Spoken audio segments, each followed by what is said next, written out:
So, this is just going to be me continuing working on my FullStack Ethereum walkthrough, intro, whatever it may be.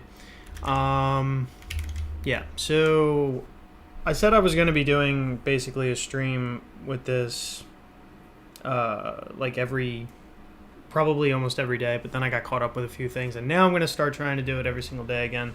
I'm just going to try to build lots of dApps and kind of figure this space out, and then eventually I'm going to transition over to some Rust stuff and things like that too. But all right, so let's get started. I was working on the front end, so let's get back to that. Let's go to front end here, and we're going to do npm I. What's up, Nick Lesios? What's going on? I don't know if I said that right. But let's see. We're gonna do, should I just start it here? Yeah, I'm just gonna do npm start, and then we're just gonna send this off to somewhere else. Have I seen Cosmos? Yes, I've seen Cosmos.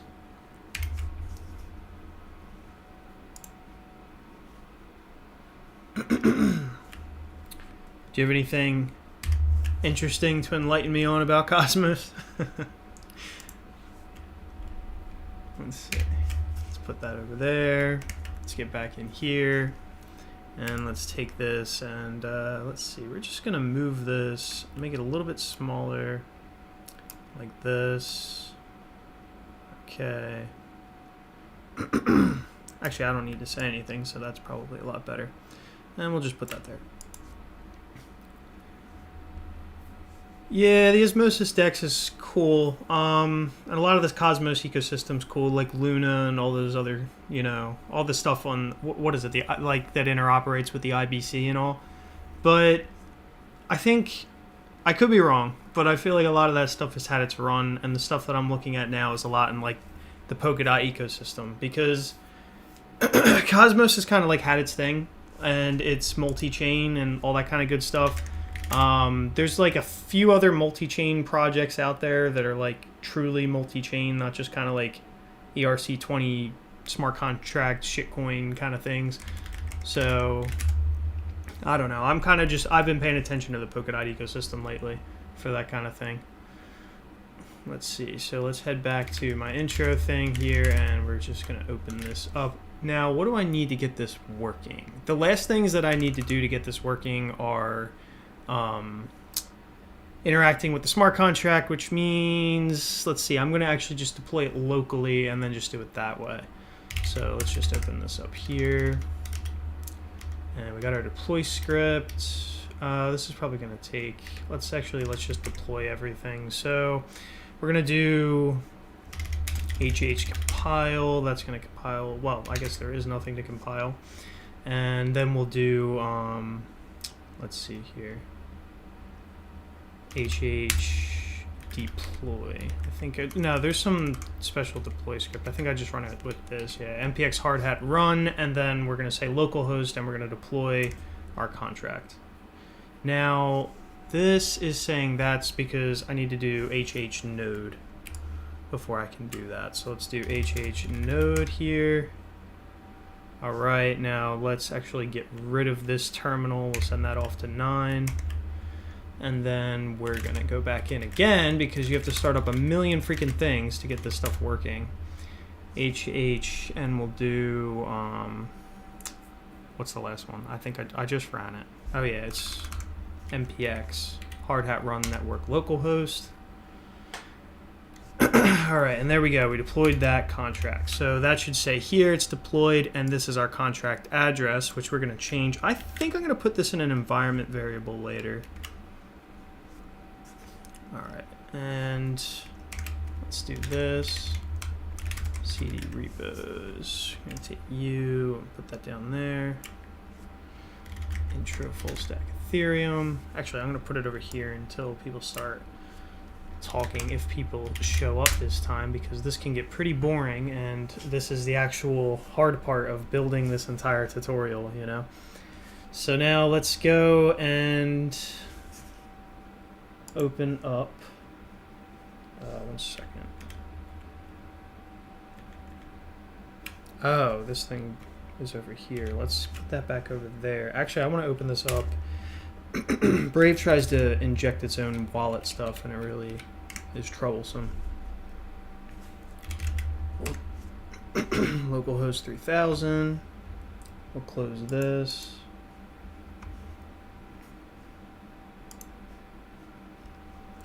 All right. And now let's swap these two. So basically this is going to be our like front end to our contract. When we click connect here, really something should have already happened. I think I might need to sign in.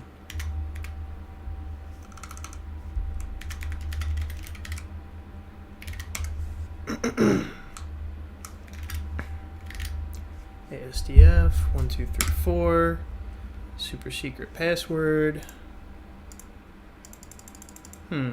Why isn't that working? Let's find out.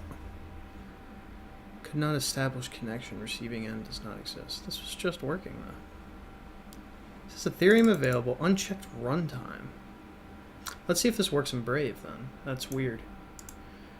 What are some use cases you want to get into for smart contracts? Any reason you're choosing ETH for smart contracts? The only reason that I'm using Ethereum up front right now is not necessarily even for me.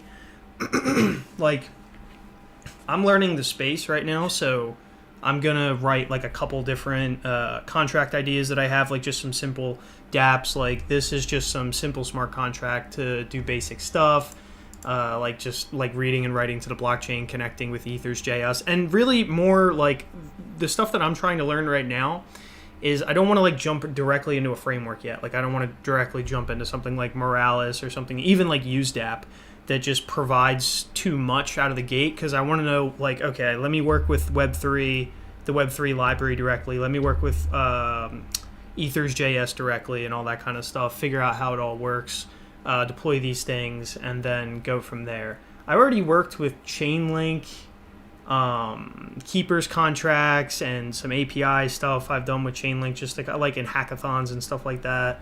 And I don't know. Like I don't have any like use cases that I can think of yet. So my use case right now is just to like create a ton of smart contracts and then show people how to do it. Just because I have a YouTube channel, and hopefully that's helpful for someone trying to get into the space until I can kind of come up with something that I want to make, or someone else drafts me to make something that they want to make, you know? So let's see. So for some reason, this is not allowing us to connect. If I click this, do I get more things? I don't know. Oh, you know what? Maybe I can go over here and see if there is something. Here we go. No, there's only warnings here. And I do plan to take a look at learning like Rust and stuff like that, so I can like develop for other chains, things like Polkadot. Like I eventually at some point I want to build my own like my own chain and like deploy it to somewhere on Polkadot, potentially like one of their test nets or something like that. And maybe Avalanche, maybe Polygon, maybe something like that. I don't know. I'd eventually also like to look into the Lightning Network dev kit stuff, because that might be interesting.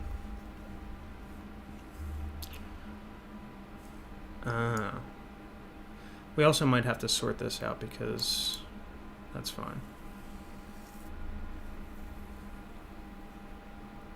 Let's see. Learn more about different hooks. Okay, thank you. How do we remove that? I wonder what the issue is right now. I didn't have this issue before. Let me go and try and open this up in Brave. Local host 3000.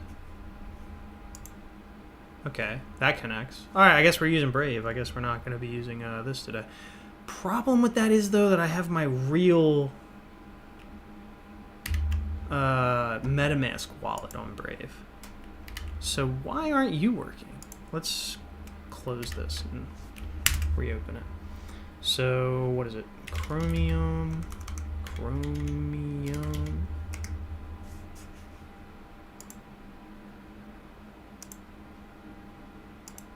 Maybe this browser is just kind of broken, because it's taking a while to even click on anything.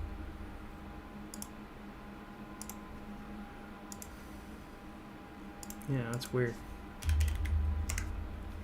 Okay. Oh, you know what? I think I know what it is. If I go to mainnet, I'm already on that local net. So if I go to mainnet, there we go. Okay, so there we go. So now I got that working. What I have to do now is I have to interact with the smart contract to send this input data here, and then we're going to submit, and then we're going to retrieve. Right now I'm just getting that from state inside of the React app, like just in memory. But the idea is to write that to the blockchain and then get it back from the blockchain. And I like how this stuff shows me what the gas is right now, and then I'm on block 1 right now for my local blockchain. Can't watch right now. What's up, AVFR here? Or also BL, a backwards C. Let's see. Can't watch right now, but please make playlists for Web3, Ethereum, or Rust Solana. That would be great. I plan to do this in the future. Right now, I'm working out the kinks, and you can see that I'm just like playing with some of the stuff. Happy to join the stream. Is this going to be a beginner guide, or do you need to know some background? I can probably start. I mean, well, here's what I recommend that you do, because I'm still piecing this thing fully together. What I recommend that you do is just head over to, let me actually open up Brave, because it's got my link to my GitHub. Just head over to my GitHub. And then the second thing on my thing is intro FullStack Ethereum. And then you can follow along with a lot of the README. I'm going to probably go over a lot of this stuff all the way from the beginning, even in this stream likely. But right now I just want to get to a point where, well, maybe I'll just start all the way from the beginning. But one thing I would like to finish really quick though is just because I'm almost done with the entire thing, and then I just have to work out some kinks. But right now I just want to be able to interact with my deployed smart contract, at least on localhost. And then after that, I'll be good to go. I mean, because then eventually I'm going to have to go set up a section for connecting to Infura, and then through Infura get the API keys and all that kind of good stuff. And then we're going to have to connect to something like RinkB or Coven or something like that and deploy your contract out there and then do all that. So, but that's something that maybe we'll get to in this stream, but we'll see. Right now it's just connecting to my localhost deployed contract. I'll follow along with the process. Are you going to be providing a repo for any of these projects? Yeah. So there's going to be repos for everything. I'd like to use the same set of libraries. Are you going to write a blog like you usually do? Yeah, I do plan on writing a blog. I already have the blog up. Everything you see in the README here is basically going to be the blog. So there's going to be almost no difference between this README right here and the blog. I'm just right now I'm working out the kinks with interacting with the blockchain using ethers.js. So like that's the section I'm literally on right now. So if you follow all of this up to here, you'll be where I'm at. And then you'll see the code that's in there. And let me see really quick. I keep going back to 9. Let me get in here. Let me show you some of the code that I'm working on right now. Let's just shoot that over there. And we got our app here. So this is the app, right? We just got buttons. It's nice and it's got a very nice basic style to it. It's a little bit better than I've seen with some people who just put like regular buttons. But I think the styling component to a lot of this stuff warrants attention. I really do think that you need to, I mean, this isn't the most beautiful application ever, right? But it's like, it has some of the basics, right? You can if you showed up to this website, you would understand that it's like a Web3 capable website, right? So, all right, now what I'm working on right now is the front end, and I'm gonna just try to keep all of the code just in one file, just so there's not really a lot of confusion. It's not gonna be a big file. It's gonna be like, you know, probably like at the very end, it'll be like 140, 150 lines long. So it's gonna be really simple. You're just gonna write a couple functions, and you're just going to see, you know, you're just going to write some JSX and just display them. That's basically it. Let me shoot this over here. Yeah, I'm using Hardhat and Ethers.js. So the tooling, I even go over the tooling in the repo. So if we go back over here, oh, nice and bright. That's great. Okay, I'm not signed in. Let's see. So accessing our contract. Yes. So, oh yeah, it'll be all the way at the top here. where I go over the tools and concepts. So basically, we're going to use Solidity to write the smart contract, Hard Hat to build, test, and deploy, and debug and stuff like that. I go over like console logging inside of your contract and stuff. We're going to be using React for the front end. MetaMask is your Web3 wallet. And then also MetaMask does an interesting thing where if you open up like a web page and you go to the console and you do window dot and you start typing Ethereum, you get this injected, right? So you got this window.ethereum object here to work with, right? So where does that come from? That comes from your Web3 wallet, and in this case, it's MetaMask. I do use DWM. And then what's the last thing that we're using? Oh yeah, and then Ethers.js for interacting with the blockchain and your smart contract. So you can do like blockchain, just blockchain stuff, you know what I mean? Like just regular blockchain things like, let's see here. Like we can get the account balance that's associated. We can get, where am I getting the block number? Oh yeah, here we go. So we can get the block number and all that kind of stuff right here. So you can see like, you know, I don't know, just all the things that you can do that are separate from actually interacting with your smart contract. The things that just come with having that Ethereum object in the window right there. So, okay. Now, what I want to do is when I click those buttons, I just want to actually interact with my smart contract. And I should be able to connect locally, but I think what ended up happening here was a weird gotcha. So the gotcha is something I'm going to have to note before I even get into any of the code, because the gotcha should be, I think, if we go back up here and we go into our config, there's like an extra weird thing we're going to have to add for MetaMask. So let's do hard hat contracts, and then we're going to do, let's see, documentation.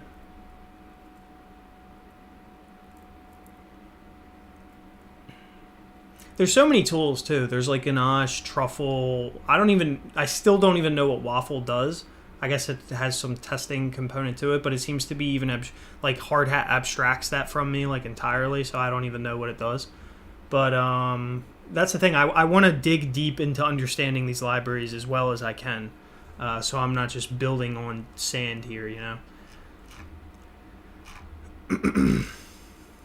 Okay, we got all this nonsense. There is a thing in here that's kind of like a gotcha for troubleshooting issues when trying to connect to your local contract or your local blockchain.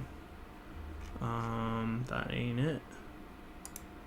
That ain't it.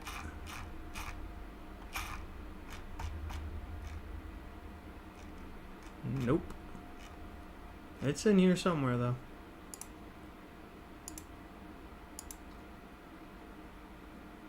Deploying your contract. Yeah. Writing scripts. Okay. No.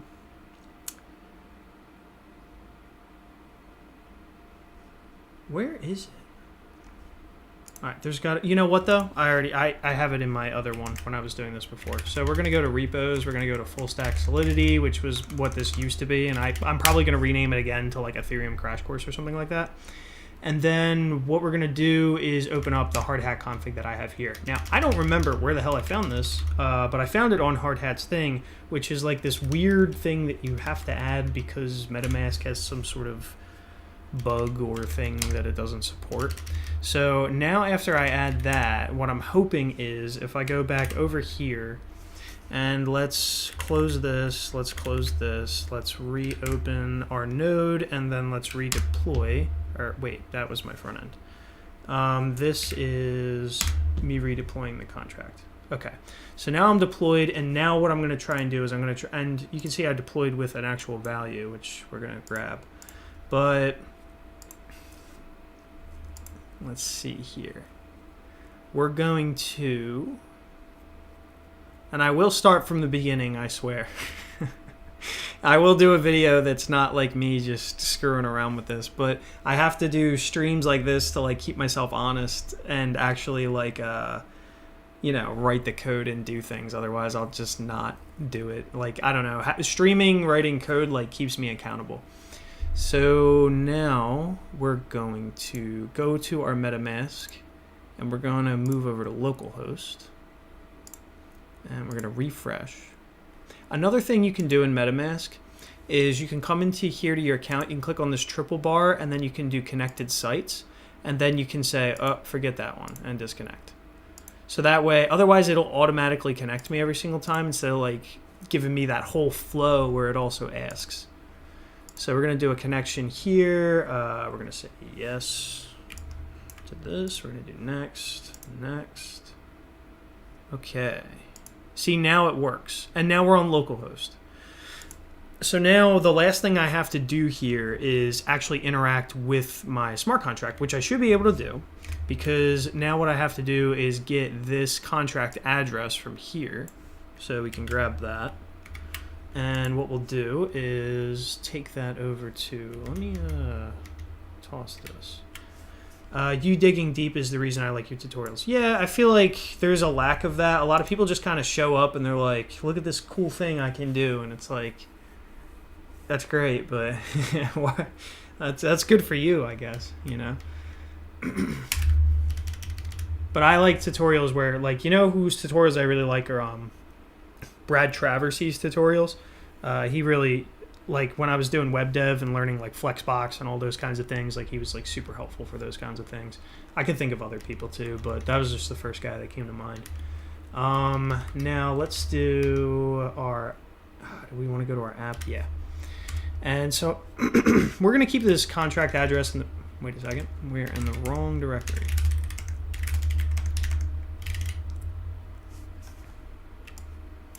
We're going to keep this contract address in the future. We're going to keep it in an environment variable, I think, or something like that. All right, now let's see if anything broke. It doesn't look like anything broke, which is good, which means it's finding the ABI. Actually, well, let's actually get the ABI. Okay, good. So now we're going to go to ethers. ethers.js. Hi bros, watching your NeoVim from scratch series. LSP go-to definition does not work for some language servers such as JDTLS Java. Do you have any idea why? It actually does work. Are you using MVim JDTLS or regular JDTLS? Because I know it works. Let's see. So Ethereum basics. Okay, so they don't actually put API. They wanted to be smart and put the entire thing. So they wanted to put application programming interface. I have no idea why they can't just put API here, because this is a big thing for my brain to read. So the same one with yours. Watching the series. Well, same one with mine. Are you using NeoVim from scratch? Like, are you using get out of here. Are you using NeoVim from scratch here, or are you using my MVim config here? Which one of these? And then I might be able to help you better. So we got ENS, account methods, blocks methods. We need something to interact with our config. There's got to be a thing here somewhere for that. I know I used it before. I think this documentation has changed on me. Logs, network statics, transaction methods, potentially?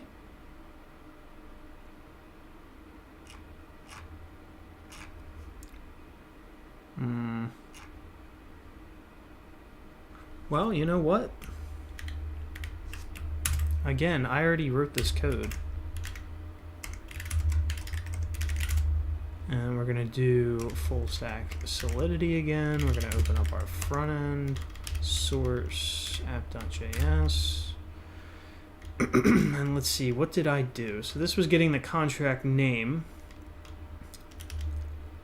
This gets the stored data. Okay. we could probably just grab this right now and go over back to 1 here. And I think I have a new handler for that. Handle submit, handle retrieve data. So let's just paste that in there, get rid of this, get rid of that. My input value, so we're gonna set value. Okay, yeah, so we're gonna set value, we're gonna do get, and then actually let's just log it first.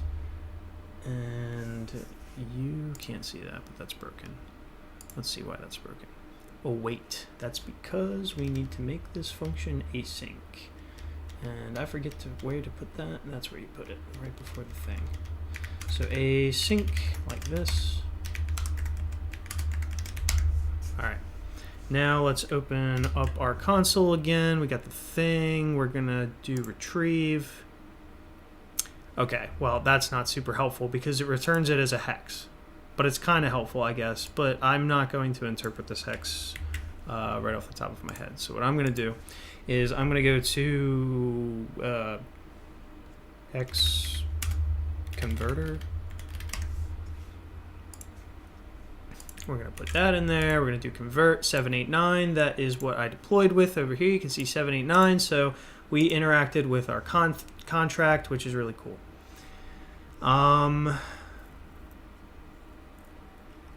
The current agenda. Yeah, I will get to this at some point. I will do streams again on NeoVim, I swear, but I am trying to pay attention. Or I am trying to focus on mostly on this smart contract stuff right now.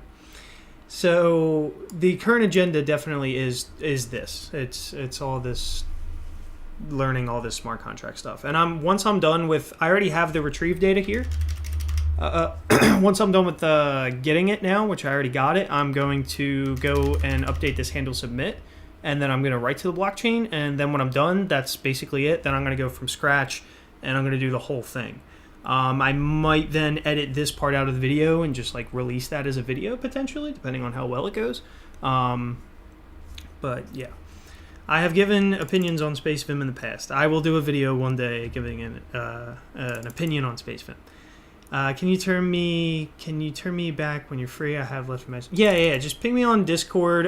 Definitely ping the NeoVim channel on Discord too, because there's tons of people that know what that is, right? Like they'll know exactly what you're talking about, which is really just vim dot well, it'll be lua vim dot lsp dot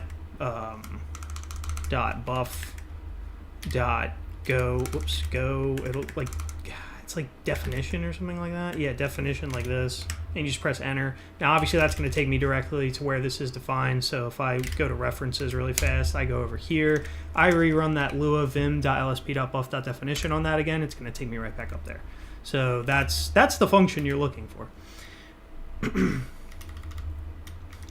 All right, so now we got this. What I'm going to do is I'm going to go to handle submit here. And I'm going to get that from something I've already done, which is this is get balance, get block number, this is connect. Did I write a button that actually... No, I never did that.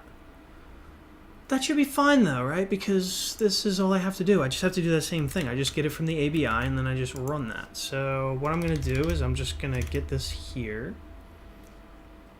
And I might even have to do that in the use effect. Okay, now this is handle submit, and so we're going to do simple storage contract new okay, great. And then we're just going to do this, and we'll log simple and we're going to do set instead. And then what I'm going to do is in the submit, what I should have done in handle submit is there's an input value. And so I'll set this to input value when I click that. Now, you can't see, but I'm seeing on my left over there where I have it open, that broke something. And what that broke was set. Or set broke that. So let's see, what the unexpected reserve word. Oh, it's the same stupid thing. I forgot to make it async.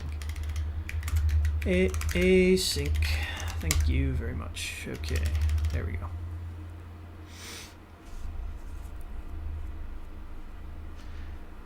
All right, yeah, I'll take a look. That sounds odd.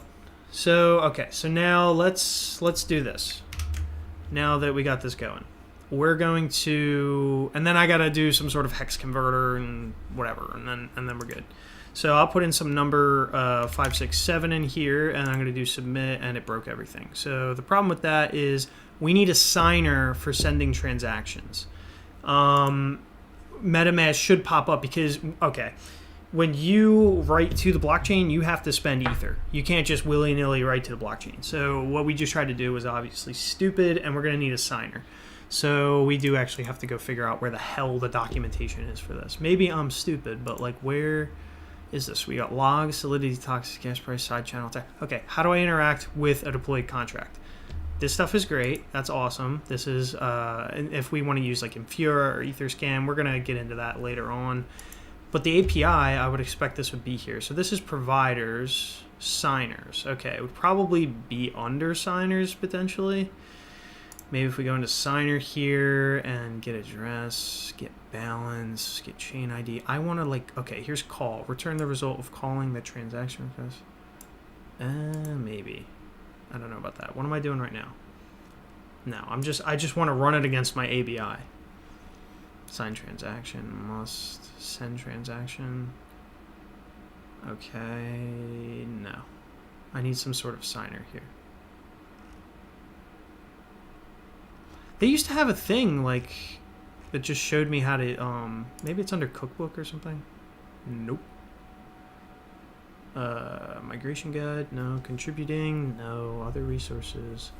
Okay, maybe if I just maybe find it on Stack Overflow. Ethers.js, send or interact with smart contract.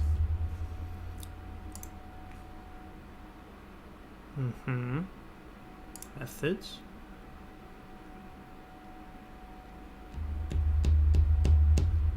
I know I ended up back in the same documentation, but I was kind of hoping something would happen. Okay, we have our contract factory. I've used that in other cases when I go to deploy it, but that's not useful in this case. Here, okay, here's an ABI. Then new, and then ABI. Sure. Deploy transaction, deploy. Yeah, this is just deployment though. That's not super useful.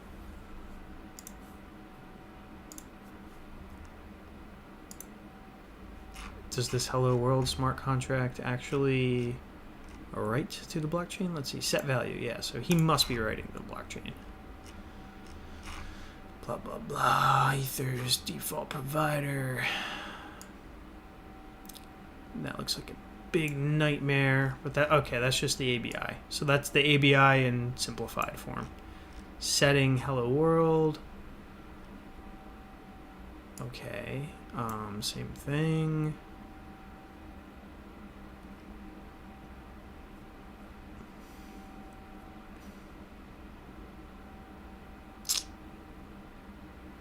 I don't no, event emitter is I think different because there are events in Solidity smart contracts, but if you were to emit an event, I'm pretty sure you would have to emit it from the smart contract. No, you can run the set call, but I need to figure out how to get a signer. So you'll notice that when I run this, it's like sending a transaction requires a signer. Right, so that's what I need. I need to get a signer object. Now I know I can get a signer from the provider, and I know I can get all that stuff. I just don't remember how to do it. So let's see. Ethers going to the moon, so cool ice cubes are jealous. What are cool ice cubes? I'll be honest. I'm more of a Bitcoin person than I really am a shitcoin person. I'd say that I'm more of a shitcoin minimalist, if anything. But I'm not, like, I don't know. I understand that shitcoins will be with us likely into the future, and that's okay. I'm not really against them. People need things to do. Maybe I have it done in here. But I really am much more interested in what Bitcoin kind of represents and is about, and just the technology behind it and all that kind of stuff. Eventually, I do plan on looking into doing some Lightning development. Not that I even think Lightning is necessarily a really good thing for Bitcoin, but I guess, you know. All right. We're going to figure this out eventually, even if it takes me all night. So if someone figures it out in chat, let me know. But basically, all we need to do is we just need to figure out how to get a signer and then run it. And maybe I'm being impatient with the documentation. Potentially, let's take our time. Let's see if we can get something out of this and not be so hasty. We know that we need a signer. A signer in Ethers is an abstraction of an Ethereum account which can be used to sign messages and transactions and send signed transactions, which is what I need to do, to the Ethereum network to execute state-changing operations. The available operations depend largely on the subclass used. For example, signer for MetaMask can send transactions and sign messages, but not sign a transaction without broadcasting it. Okay, the most common signer you'll encounter are a wallet and this thing. Okay. So you can get the gas price and stuff like that. How am I getting the gas price now without the signer? I'm definitely getting the gas price. So I'm getting the gas price from, I guess there's just ether.utils. No, that's me formatting it. I'm getting it from the provider. So I'm saying provider, just give me the gas price. Why would I get the gas price? I guess because the signer wraps the provider in some way. You can probably access the provider through the signer, I guess.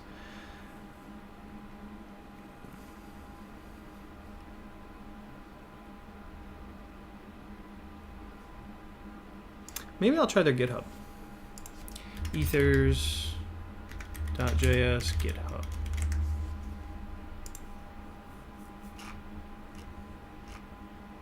Nope. That's not helpful at all. Okay. There was a time when I showed up here and there was just like this thing with like, it was like explaining like how to interact with the DAI smart contract or something like that. And that was it. Maybe it was under getting started. I don't know. Writing to the blockchain. Here we go.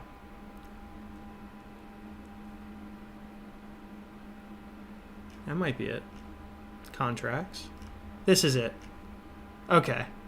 Here we go. Here we go. Okay, so we need a signer. So const DAI with signer. Contract.connect the signer. And then you, okay, each DAI, sure. And send one DAI to that. So this is the DAI with signer. So this is a contract.connect. And then you pass the signer. Now the contract... the contract is this, I'm assuming? Because where are they getting this contract?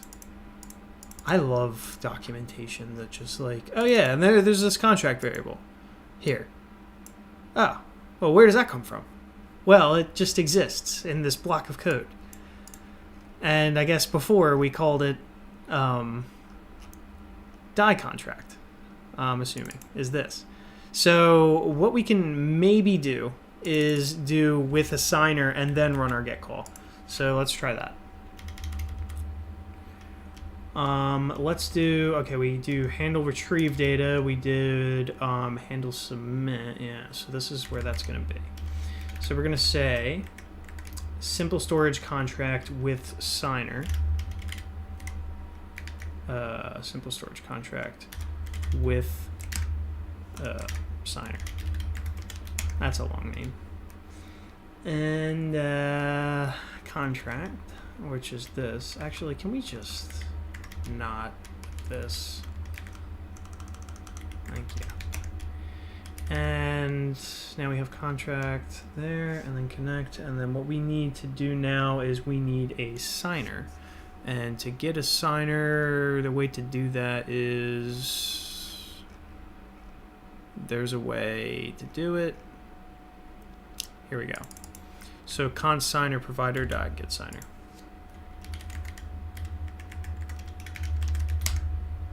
All right. And this simple storage contract just needs to be changed to contract with signer. There we go. So now let's head back to our app here and we'll click submit. Look at that. See? Now we got to sign it.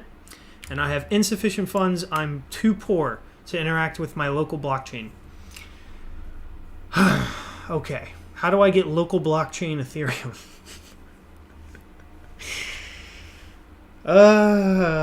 Let's see. So we may have access to private keys, and so we may be able to hack into our local blockchain. And here we go. See, we got a private key. So what we may do is just become one of these accounts. We can just become account 0, right?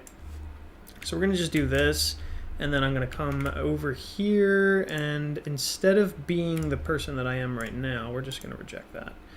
And I'm gonna open this up. We should, I don't think I'm really gonna get into error handling or anything. But let's see. So now if we go into this again, I may need to sign, or you know what? Let's just create another account potentially. Account name 2, local, hard hat, create. All right.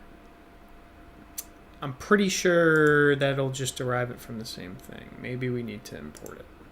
Okay, that's what it is. Yeah, all right. How do I get rid, well, shit.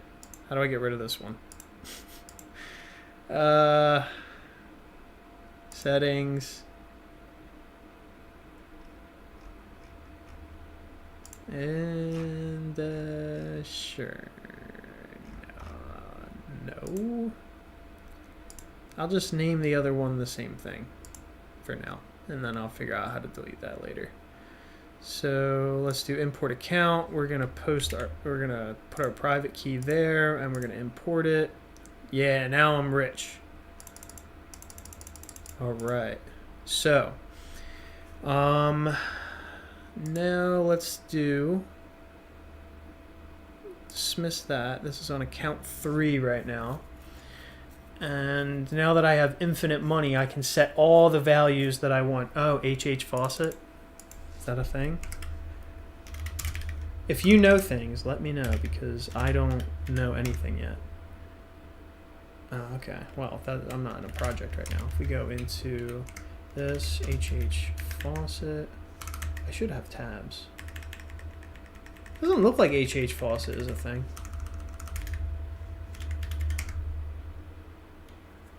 I don't know if that's a thing, dude. I think you lied to me. I think you lied to me, man. It was a good guess, though. But anyway, it doesn't matter. I'm rich. I imported my private key here. So what I'm going to try and do now is I know that I have a value of 789 on the chain right now. So if I retrieve that, I don't actually set it in the label, but yeah. So now I'm going to do submit. What do you mean insufficient funds? Oh, account 1. Yeah, okay. Why are we still on account 1 though? Oh, because I'm still connected with account 1. So what we're going to do then is we're going to reload this page. We're going to do connect, and I should be connected with my new account. And then we'll come in here, we'll do 345, we'll do submit. How could I have insufficient funds? Why am I still on account 1? New address detected. Click here to enter your address book. No. This I should be using this address here, but it says 0 ETH. This one ends in 2266. Yeah, that's not right. So why? Why am I using this account? All right, let's come in here. Let's do this. Let's do connected sites. I might need something to change accounts. I might need to be able to support that in the future. I don't believe you. I just tried to do that. Unless you're using a different thing. Okay, here we go. Let's get rid of this. Let's connect with me as a billionaire. Here we go. Actually, I don't know. What's 9,000? What's 9,000 times? ETH has fallen dramatically, so only like $2,000. Let's just do Python and do like what is Ethereum right now? If we open up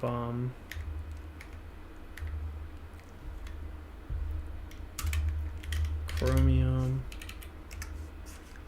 I want to know how rich my test account is. CoinGecko.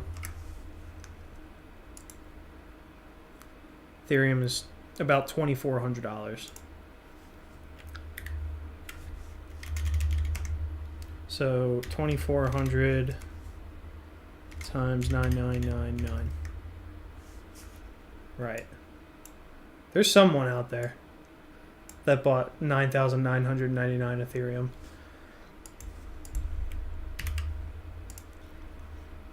All right, and they can just treat the mainnet like testnet. So now let's get back to our contract. This is it. So we're gonna, did we just submit? Did I do that? Did I even? I don't think I did. No, okay. Maybe I did, but maybe I didn't. We're gonna do 345, submit, and confirm the transaction. Now if I do retrieve, it's not actually putting it in the label right now, but we got a big number here. I don't think it wrote it to the contract because I feel like that's the old one. Oh, because it didn't confirm. Okay, so now that it's confirmed, you can see that it's 30315 in the other one. And then so now we'll come back and we'll do that again. We'll do retrieve again. And then we'll open up DevTools again. There we go. There's our new value. So we are interacting with the blockchain. And, well, at least our local blockchain. It's the same thing, basically, for interacting with a testnet. And testnet is way more similar to mainnet than like it's almost identical for the most part. So at least the interactions, other than you're spending real money and the fees are absurdly high. And there's no free Ethereum faucets anywhere, unfortunately, as far as I know. It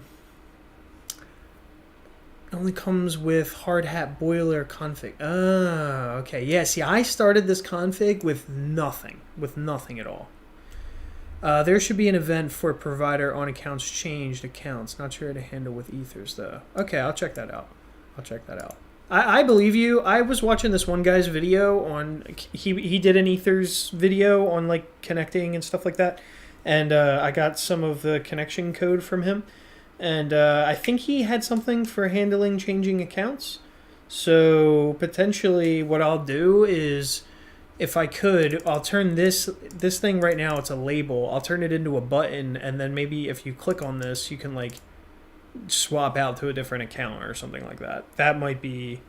That's probably something that I think I would want to add to this. If I don't add it to this one, I'll add it to the next blockchain project that I do, which will probably be like a to-do list of some sort.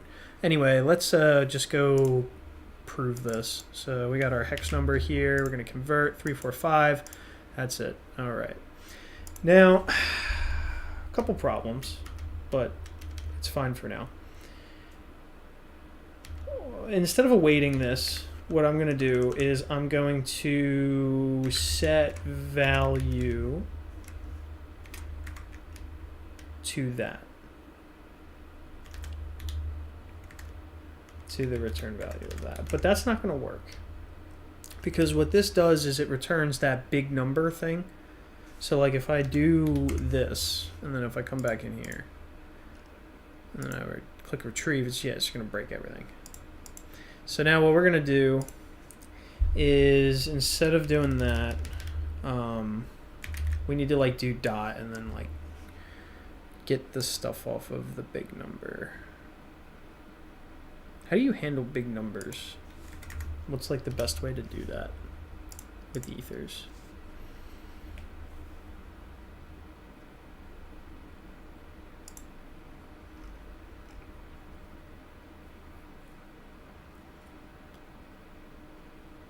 Format ether balance, probably. I don't know if that. Okay. Parse ether that.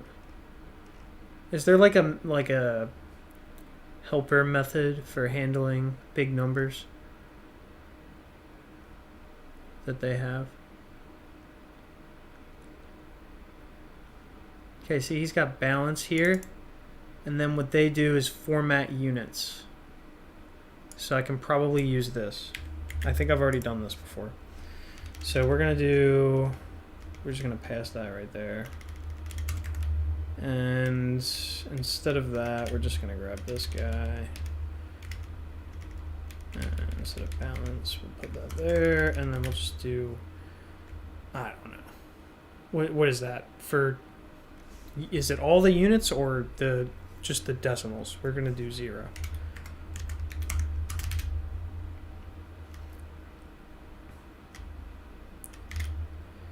Await has no effect. Why? Oh, I know why.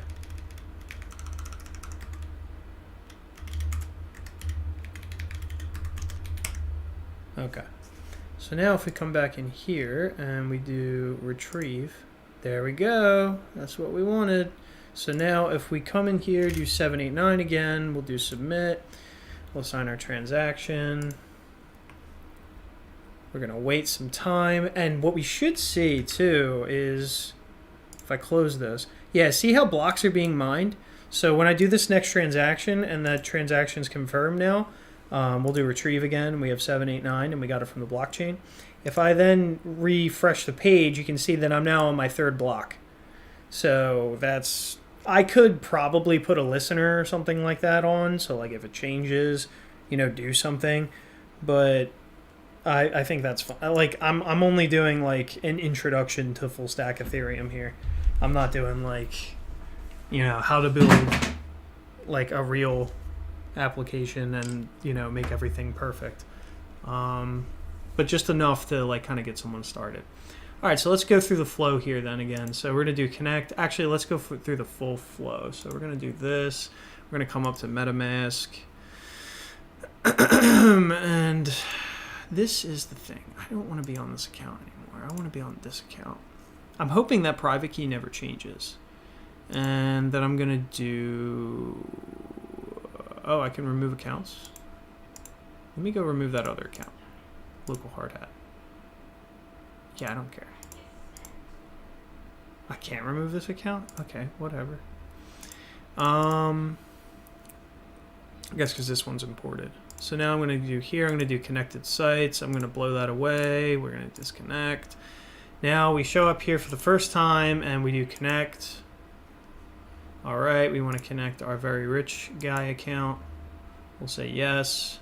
Come in here. We know what's on the blockchain initially. Well, actually, what's on the blockchain now should be the 789 that we just put there. And then we're just going to do 1, 2, 3.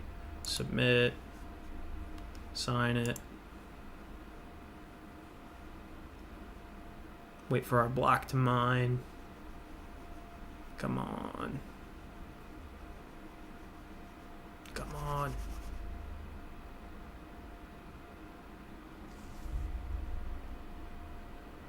There we go. And we'll do retrieve and 1, 2, 3. Okay, so we basically have this working good. There's one small problem now, which is that I feel like a dunce making use effect async to make some other stuff work. So that's something I'm gonna have to suss out and fix. Maybe I want to look into some other way of using hooks or something like that. But you can make it async, but it's just, I guess it's frowned upon. So we're going to try to not have that be async. What else? The first thing I want to do, what's my contract doing? All it's doing, let me show you the contract. Very simple contract. There's nothing to it. And the reason there's nothing to this contract is because... The reason there's nothing to this contract, let's go, oh, okay, it's right there actually. Contracts, simple storage, that's all. The reason there's nothing to this contract is because I want to I want to explain going all the way from writing up a Solidity contract to, compiling it with a hard hat, to testing it with hard hat, to debugging it with the console.sol thing in hard hat, to deploying to a local blockchain, to then, after deployment to a local blockchain, interact with, create then a front end for your dApp, right? And then interact with your smart contract using just Ethers.js and the Ethereum object in the window. Use MetaMask as your wallet. And then eventually I'd like to get into explaining, okay, now you got to go get like a node provider, like Infura or something like that. And then after that, then you can, you're going to have to go and get you're going to have to set a bunch of environment variables to be able to use that node provider after you spin up some thing with either like Infura or Morales or whatever. And then after that, you can finally start deploying your smart contract all the way to like a testnet, like Coven or something like that, or Rinkeby or whatever. And what you can also do with that is you can automatically verify with Etherscan, which is pretty cool. And then I kind of have to explain Etherscan a little bit, and then and then also Ethers.js, and then I'm probably going to do just a really quick styling thing where explaining you're going to probably need to know Flexbox, you're going to probably need to know basic responsive principles of design or CSS design. So there is a lot to talk about in becoming or doing something full stack in the blockchain world. It takes a very long time, right? So I wanted to go with the simplest smart contract I possibly could. Then what I plan to do in future videos is increase the difficulty of the smart contract, increase the difficulty of potentially the front end, maybe potentially start using something like Morales, using something like UseDApp, try out all these other things. But you have this base that you can build off of now with this thing here where you're like, okay, I can complicate my smart contract. I can more complicate my design for my front end. I can more complicate all these other things. But it's like, how quickly can you get through? Like if I made this a super difficult voting application or something like that, we would spend so much freaking time just explaining how the hell Solidity works that you would just never get there. The reason that I have uint 256 here is because I have a formatter. So if I go like this, and we go like that, and I really shouldn't be doing, I should be doing DE and not DW. And then if I do space LF and then I format, well, it's not doing it right now, so it's making a liar out of me. I don't know if I have the formatter set up. Oh, you know why? I don't have Prettier installed right now. But what it does is it just goes through and it just puts uint 256 there just to be super, I don't know, verbose about it. So yeah, anyway, so that's why the smart contract is so simple. Yes, I can think of more difficult smart contracts, and I will do more difficult smart contracts in the future, but I really want this base here because this base is something even I'm going to go back and reference all the time, like, oh, how did I set up my node provider with environment variables and do all that shit? Or okay, I made this site here with what styles can I go and borrow from this site, right? You know what I mean? Like what can I I just need cards really quick to just throw into a new thing or something like that. I personally hate Bootstrap and shit like that. I like to write my own CSS just because I don't know, I'm a control freak, so I don't really like Bootstrap. I don't even find I learned a lot of Flexbox and stuff like that. It took me a week. So it's not like Flexbox and just basic styling, just put some padding, a new font, and understand the box model in Flexbox. It's not like it's rocket science or anything like that. So I would recommend just at least understanding the basics of CSS, and I'm definitely gonna stress that you should understand how to style a web page. So Solidity uint is always, so Solidity uint, the biggest you can get is a 256, so it just defaults to 256. So if you just put uint, you get the biggest one. Now, there's situations where you could put a smaller one and maybe you'll save like some money or in deployment or some bullshit, right? But ultimately, most people just put the UN256, from what I understand. SAS and Flexbox. See, I don't even like to go as far as SAS. I like to, because I think CSS modules is potentially something I'm interested in. You can already do CSS variables and stuff like that. Like if you do like root and then you can just set vars and stuff. So I guess SAS is interesting, like all the precompilers and all that kind of good stuff, like less and SAS and even Tailwind CSS, like that's fine. But I just like just basic ass CSS. Like there's really not much I can't achieve that I usually want to be able to achieve with just basic ass CSS. Also, is there a version of that set get site available online? Yeah, I'm gonna. Well, that's the other thing I forgot to talk about. I'm gonna show you how to deploy this to GitHub Pages as well. So when it's all said and done, you'll have a smart contract that will forever. Well, I don't know about forever. I don't know how much control they have on deleting other like smart contracts off of testnet chains. But the idea is that you're going to deploy something to a testnet chain. You're going to be able to deploy your website with that contract address for the testnet chain. And then you can have this website just be like on your portfolio, right? Like you could just say like, hey, I want a smart contract job. Here's like 5 smart contracts that I have deployed, styled on myself. Here's me using Ethers.js. Here's me using used app. Here's me using Morales. Here's like an NFT marketplace. Here's this just simple contract, stuff like that, whatever. And it just shows that like you understand like a wide gamut of the space and how to do a lot of things. You know what I mean? So that's my thinking anyway. I'm hoping that's useful for people. But I don't have it deployed to Pages yet. I still have to. I still had to like fix this stuff, and then I still need to deploy this to a testnet, and then I'll deploy this actual site, and then you can play around with it.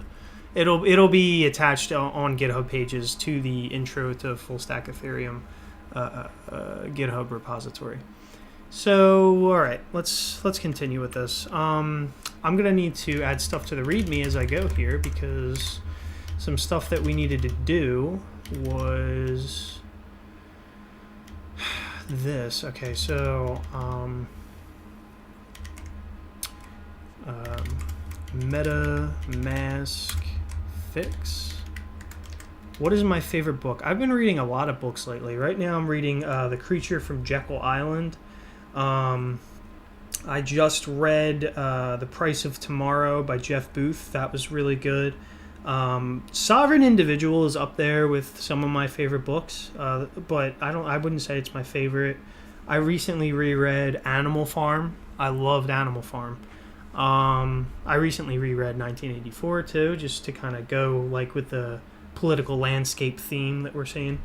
And let's see what else. I read another book. I've been reading a ton of Bitcoin books, just like a shit ton of them. Like I read the Bitcoin Standard, just all these Bitcoin books. I don't even remember all the names. They're all just saying the same stupid shit to me that at this point it's like, yeah, I get it. I'm waiting for like a hot take, like a new take on crypto and Bitcoin. But I'm getting, it's always like the same kind of gist that everybody talks about. So I don't know. But yeah, just a ton of Bitcoin books in between like other more dystopian novels. I need like a fun book or something like that. MetaMask, hard hat, local blockchain fix. Not related. You use DWM, right? What patch you use to get rid of the current program description on the top bar? I forget, but it is exactly as you say. Like it's like no title or something like that. It's like very simple. What usually people ask me is how do I do this? Like this is the coolest thing I think DWM can do. So you can see I even have this on another monitor, and I can see it here. So that's on my left monitor over here, like when my mouse leaves the screen. And so I can just choose any window I want. It'll actually take me to that workspace. Just boom, there you go, right?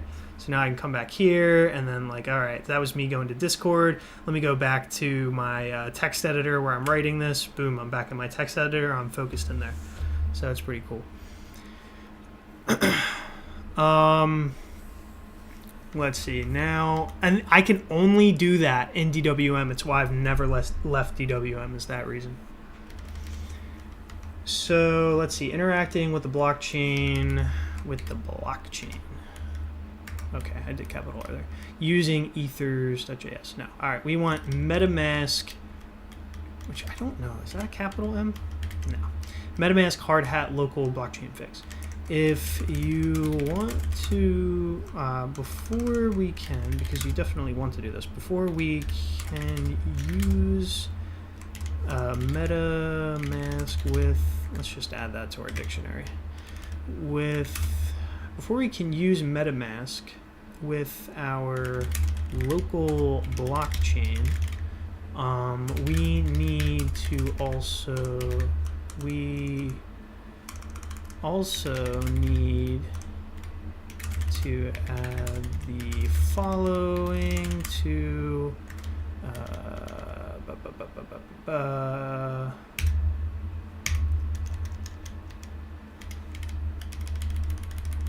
this to hardhat.js.config, and we'll do this like this. All right, and then we're just going to take this and put that down there again, and we're just going to want to open up our hardhat config, grab networks, and I'm going to find this link to issue, and then we're just going to put a to do here. Actually, we'll just take that there. All right.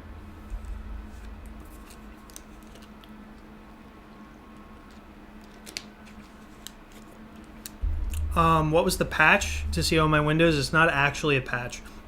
It's a ton of patches put together that will allow you to use a program called Skippy XD. So what it actually is I'm running Skippy XD, and then I'm choosing whatever window, right? And the things that let me do that are, if we go to DWM config def, actually it's not even in here. It would be in the README. You will need I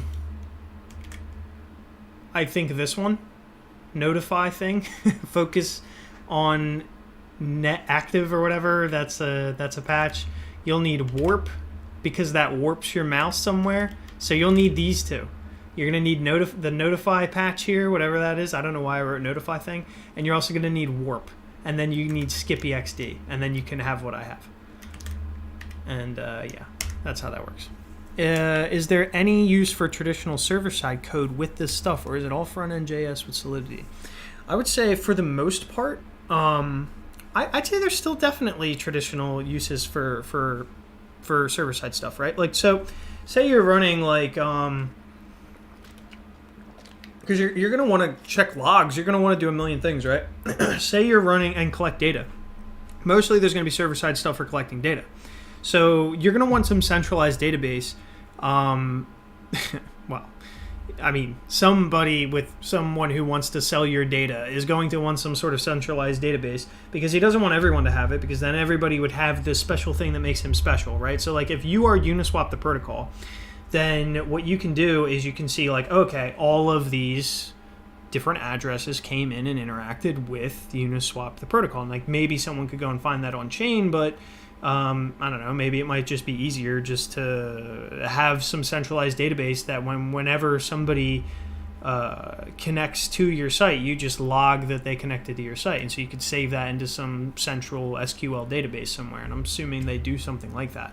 Moralis does that. So if you want to use Moralis, every single time that a new person connects to your dApp, the MetaMask, or not the MetaMask, the public key gets saved into a database on Morales. So it's kind of like Firebase for blockchains or something like that. So there's definitely other things. Like, I would say that the Solidity smart contract stuff is like not even. I mean, it's definitely the thing that makes everything special, but there's still use for all kinds of other things. You just have to kind of get creative with it. And trust me, as this industry grows, it's going to become a big mess. And it's going to be very difficult. And we're going to need all kinds of developers.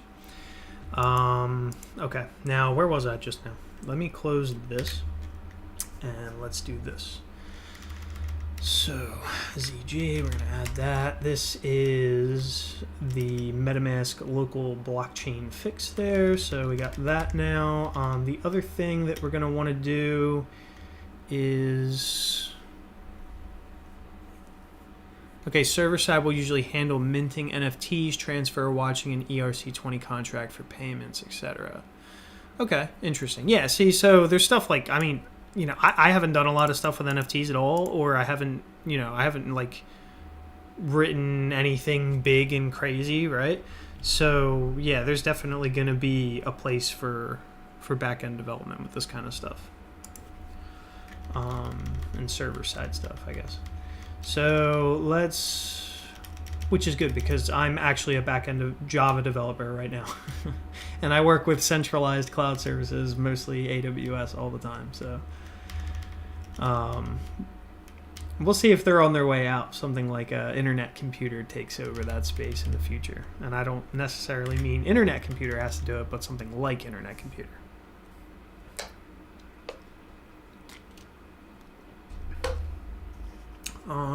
Now, okay, we have that. We got this interacting with the blockchain using ethers.js. Okay, we're going to do that. We're going to say, we're just going to put a triple one here. Connect MetaMask to local blockchain. Open up your MetaMask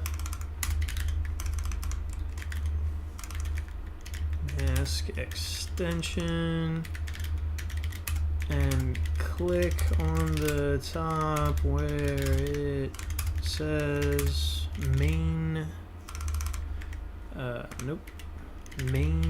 nets. Let's get rid of this and just put no. Okay. You know what's annoying is like my keyboard is like slightly bigger like this. Like I really love this keyboard, but it's like the spacing of the keys is just slightly, I feel like it's slightly bigger. There's something different about the keys than on my laptop that I use for work. So I always end up like pressing a different key. Open up your MetaMask extension, click on the top where it says mainnet, and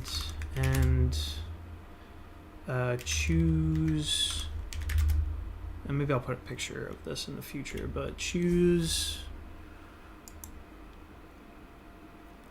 localhost 8545. Localhost 8545, like that. Okay.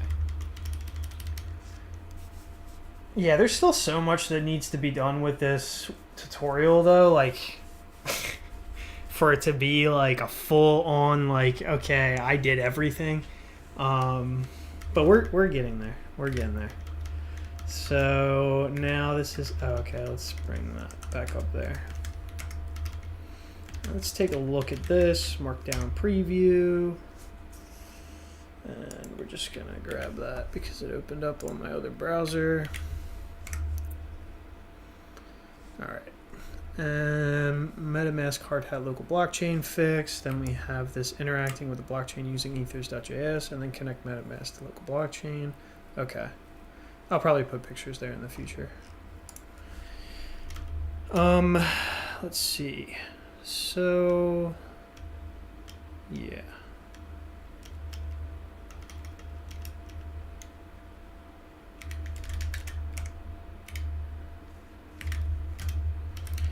now. Okay. Yeah, this looks good. We're getting there. We're getting there. Instead of putting the code here, I'm just going to put a link to the code.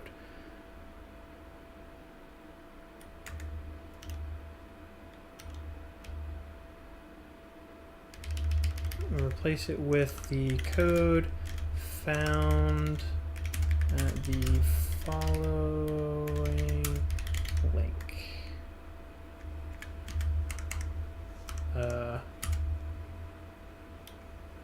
Then we'll just do link. We'll do app.js. Then we're going to need a link to that. So let's go and grab that from here. Intro full stack, blah, blah, blah. Yeah. And we're going to do front end source app.js. All right. Paste that bad boy there. And then to make sure that it works, we're just going to do GX. And it opened it correctly in my other browser. You can't see it, but it's over there. So actually, let me pull this one out, and let's pull this browser over here, because that's kind of better to look at right now. We'll take this. Yeah, but the problem is we're going to need to use this to connect to things. Maybe we'll take this and put it on 2, then we'll go to 2. This is on 2 right now. We're going to put that on 4. And then we'll come back in here. Okay. Can't believe February is just around the corner. Yeah, time moves fast. So if I ever plan to break into the smart contract, blockchain development world, I basically have to be doing this every single day, I feel like. I don't know how people get so much of this shit done and like learn all this stuff, man. This is like a shit ton of stuff to have to understand and know and do. Am I using tab 9? Yeah, I use tab 9 and a few other different things.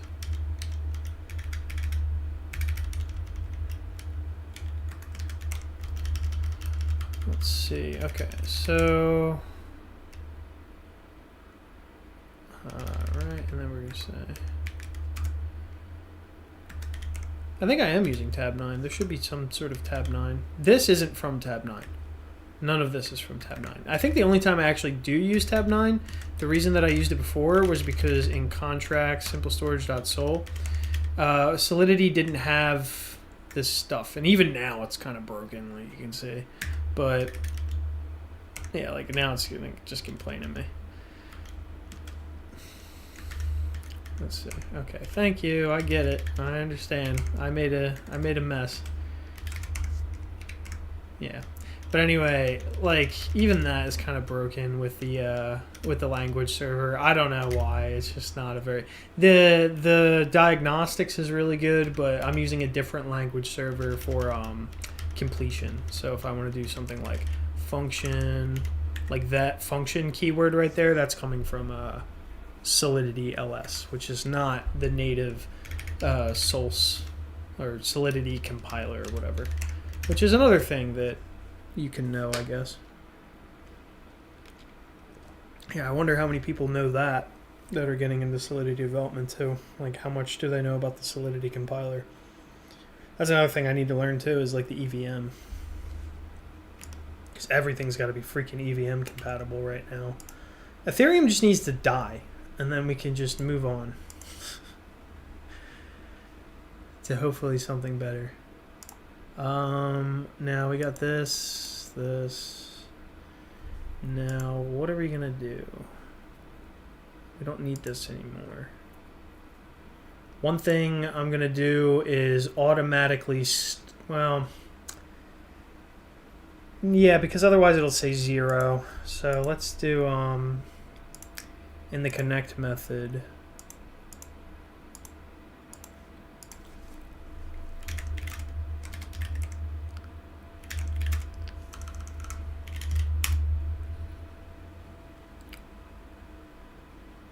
as long as BTC doesn't die, ETH won't die, at least you think. I don't see that as being, I don't see that at all.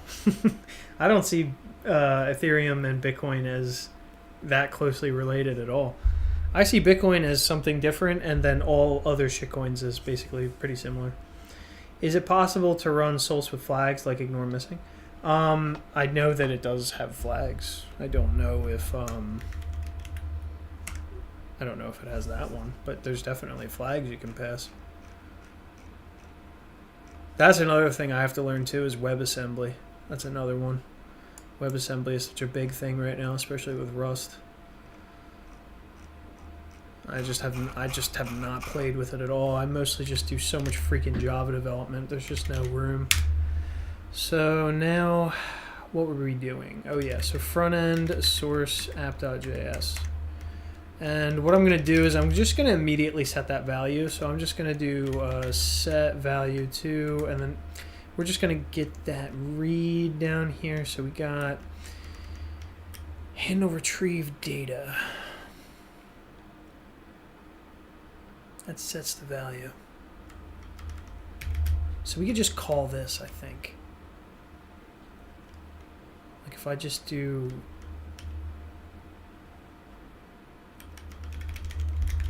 handle retrieve data, I may just be able to call it that there. I don't know. We'll see.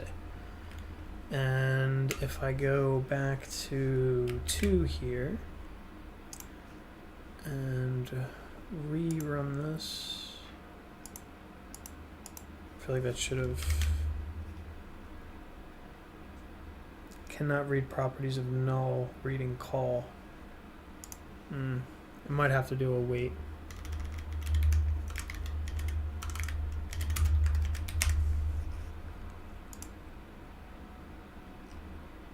There we go, I think. Nope, that didn't work at all. Reading call.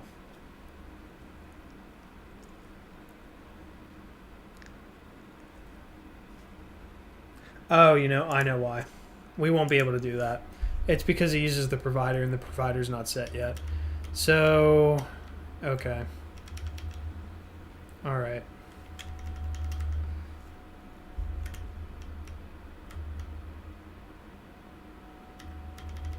I think it uses the provider. Ethers, blah, blah, blah. Ethers contracts.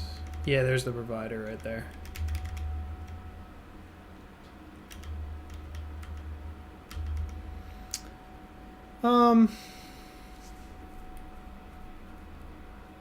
I don't really care then, honestly. Alright, now I have this await handle retrieve data. Is that what I just put there? Yeah. So now I have 3 things I'm awaiting here. This I don't really care that much about. But we are awaiting getting the block number and the gas price. I could just use another. Well, no, because then I'm going to run into the same thing. Let's see, async use effect. What's like a better pattern? Async use effect.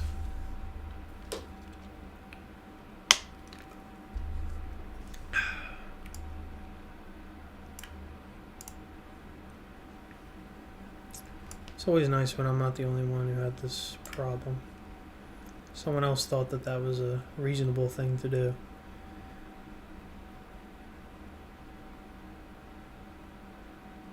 I think you're making it more complicated than it needs to be. Oh.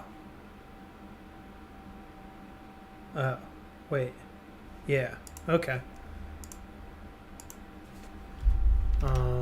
Let's do.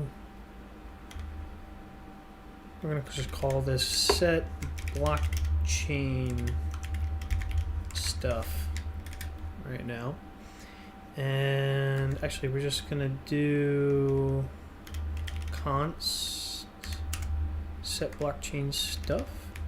We're gonna say that is equal to an async function, arrow function, like that.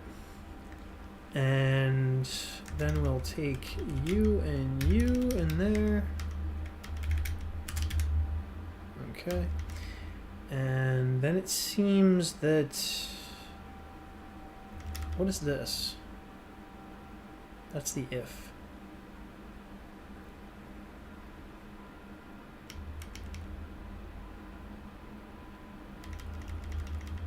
I don't know if I want to do that outside of the if. I can define this up here, I guess. I kind of do want to do all this inside of the if, though. But that's probably fine. I probably can. Like, I can probably do this and then, what, just set blockchain stuff? Call it like that? And then can I get rid of the async? And then I'm saying let gas price equal that. Where do I use gas price again? This. And then I'm setting the block number to that. Do I use gas price again? Yeah, I do. I should probably have a gas price. Okay, yeah, I gotta do that like that. Do I know assembly? Right now I'm learning it. I would say I used to know assembly. I did a lot of assembly when I was studying computer engineering in college. A lot of it bored the shit out of me, but ARM was really cool, and RTOS, real-time operating systems, those were really cool concepts. We designed a MIPS processor. I don't know why they made us do that, because that was a waste of time, and most of the class cheated, and it was like a whole mess, and it was not a good time. Those were stressful times.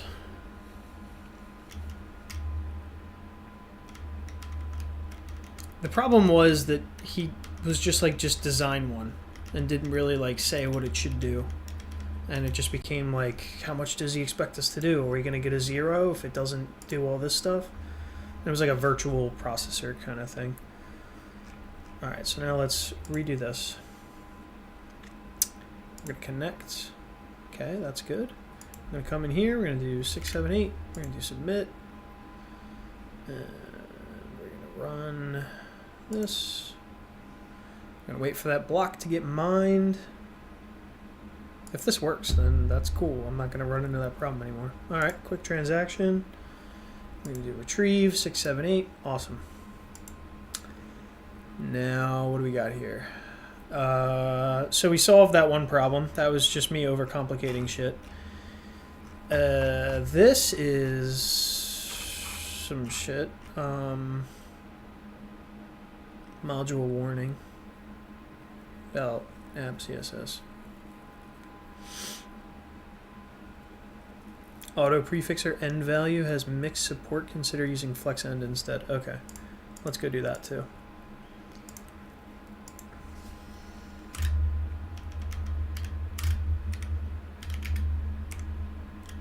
Flex end, flex end.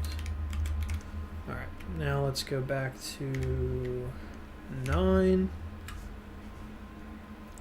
My other thing that it's saying here is cached.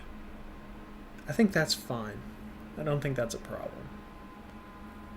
Yeah, that should be fine. All right, all of our warnings are gone. The last thing that I'm going to want to put here is changing accounts. So I don't know if I'll do that now, but we're going to just put it to do for changing accounts.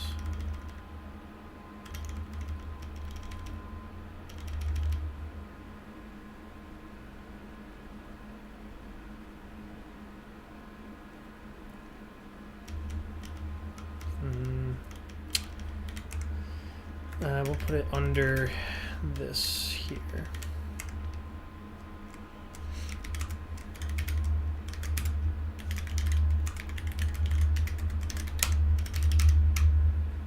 Okay.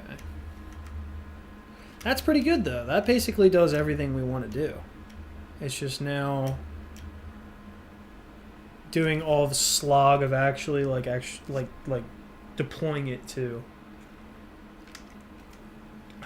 a test net and then solving this change accounts function. When I have the change accounts function, I don't expect there will be anything else that I'm going to add. I don't think there's anything else I really want to add. We're gonna get rid of that comment there. We should probably go through and comment some of this stuff, but I don't know. Well, we have the provider there now, so maybe we could, well, no, because then we're gonna need to run this again. I don't want to do that.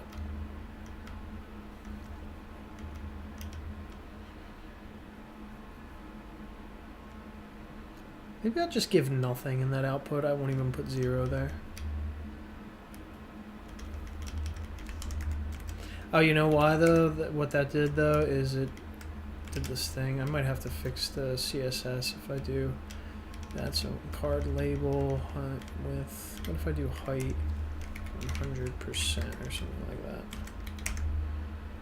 And then if I go over to here again, yeah, no, see, it doesn't take up the whole thing.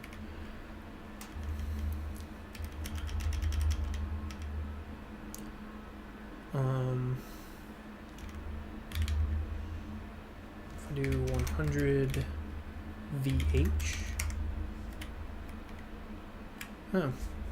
that's obviously not what I wanted. Let's see. I was kind of hoping 100% would work. See, this is the stupid stuff in styling that gets me every now and then. Label collapsing when no value CSS.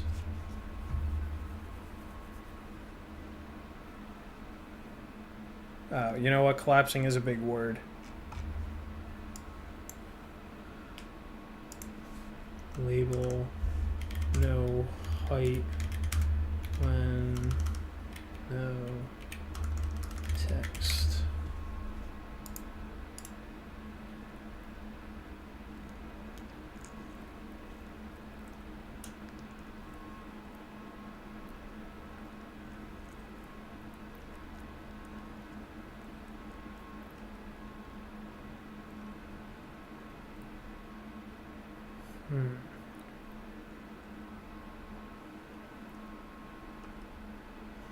Well, for now, I'm just going to put the 0, I guess, until I can sort that out. See, stupid little stuff like that will get me caught up.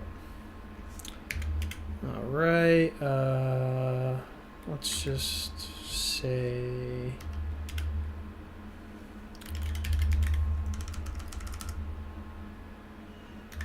smart contract interaction working.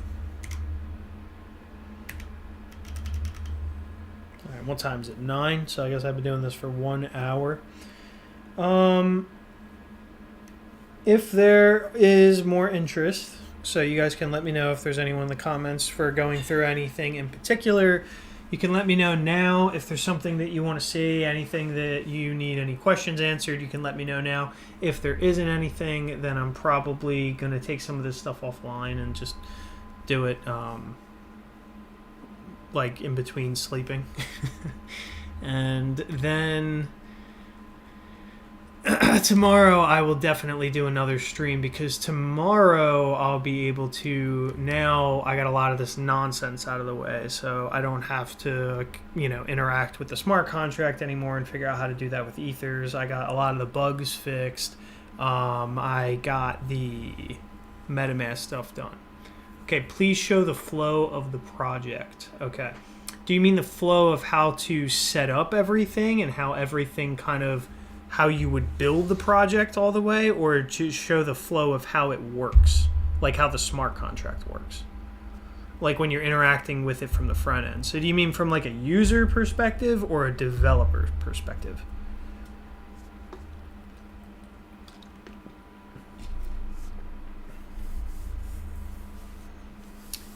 What are some of the coolest dApps out there? Well, okay, let me really quick while he figures out what exactly you want me to take a look at, because I can do both. If you don't answer, I'll do both. But dev perspective, okay, I'll do the dev perspective. But first, let me answer this other question. Actually, let me not do it here, because then It doesn't matter. So let's just, I already have, oh no, I don't have it up. Okay. Well, we're just going to go to CoinGecko.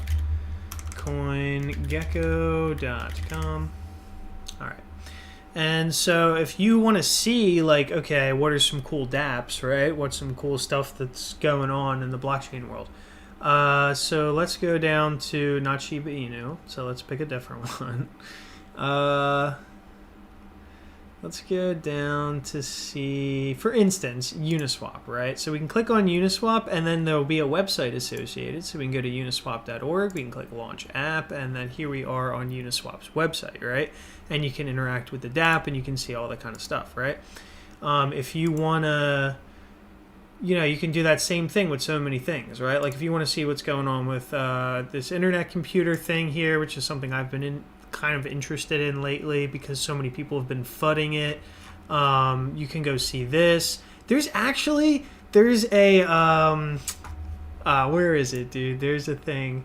I bet if I went on Reddit ICP, right? This was really neat. Like, you have to realize, like, whether or not people like it. Obviously, it crashed so freaking hard. It was terrible. But if you go to top, and then if we go for all time or whatever, it probably will be up here. If we do Mario, where is it? There was like a Super Mario or whatever was, or some Mario, like Paper Mario, I think, was being hosted on the internet computer. It was pretty cool. So Paper Mario internet computer. Yeah, this. Here we go.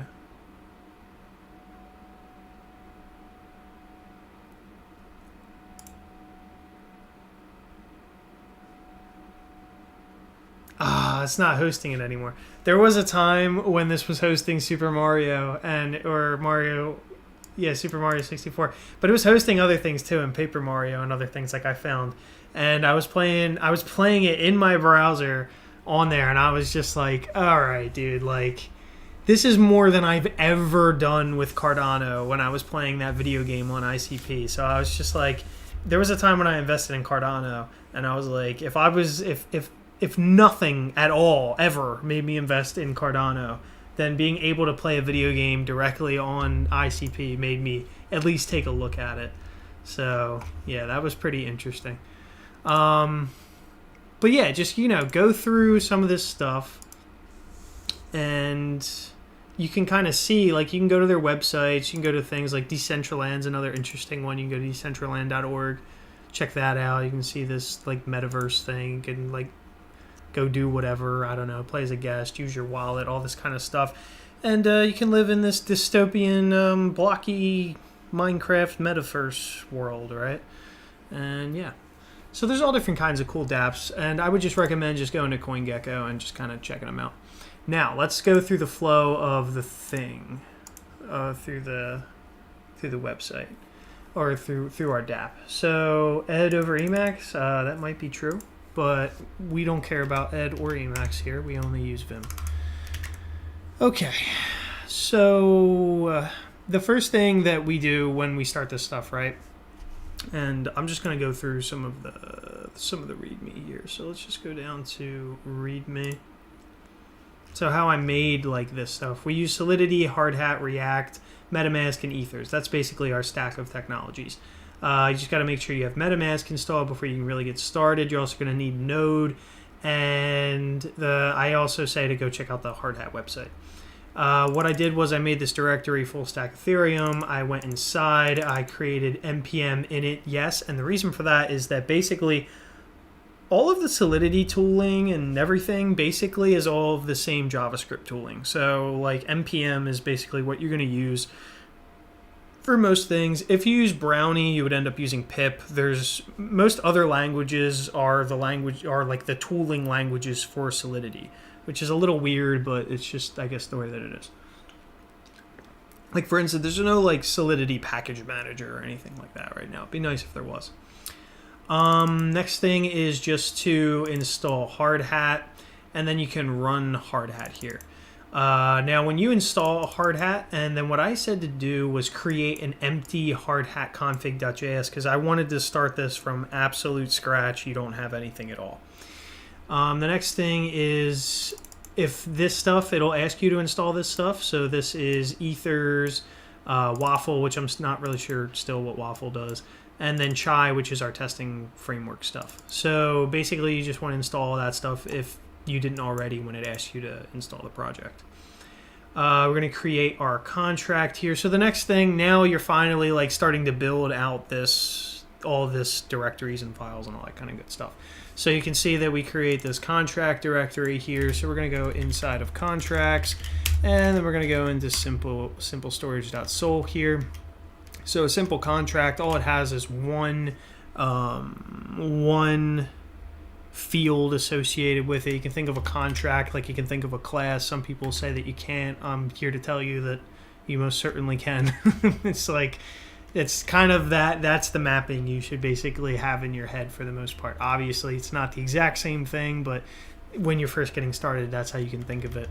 Constructor runs every single time, and you're going to see later that we're going to be running a deploy method against the contract factory objects when we go to do tests and things like that. So basically what that deploy does is it calls your constructor. If you don't have a constructor, then I think you're going to end up having just an empty constructor, which will just, start things without it'll instantiate your contract without writing anything. So to anything, like you can see, like we have stored data equals stored data. Now the reason that you put an underscore in Solidity is because if we didn't put this underscore like this, right? And actually if I get rid of this, because it's gonna not give me that warning.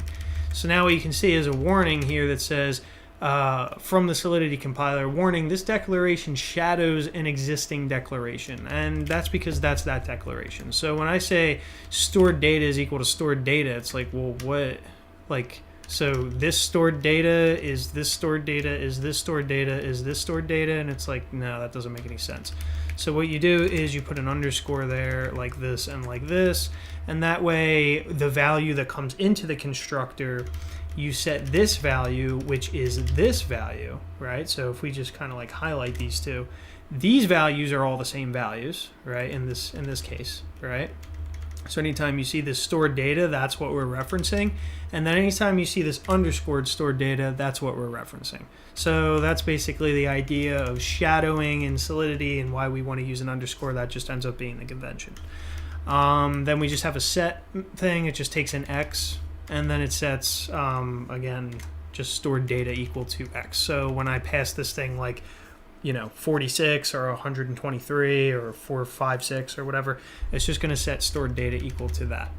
And then we just have a get function, which just returns the stored data. And this is a public and a view. So this public thing, both of these are public methods, these public access modifiers here or whatever.